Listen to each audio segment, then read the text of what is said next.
এটা তেমন কোনো ম্যাটার করে না। ছাত্রলীগ যখন জন্ম হলো তখনই ছাত্রলীগ নিষিদ্ধ ছিল।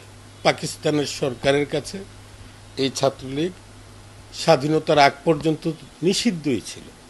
নিষিদ্ধ থাকা অবস্থায় তো এরা দেশ স্বাধীন করেছে। সেই ঐতিহ্যে বা সেই চিন্তার ছাত্রনেতা বর্তমান সময়ে খুব একটা নাই।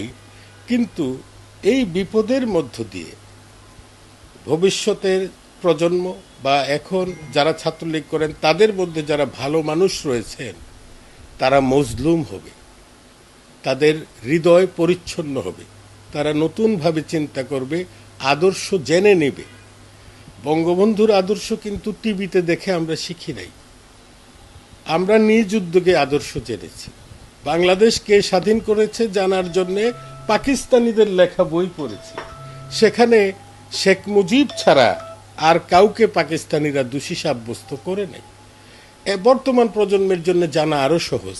ওনারা সব জানবেন, সব জানেন, সব কিছুই একটা সময় ঠিক হয়ে যাবে। এটা তেমন চিন্তিত হওয়ার মতো কিছু আছে বলে আমি মনে করি না। এটা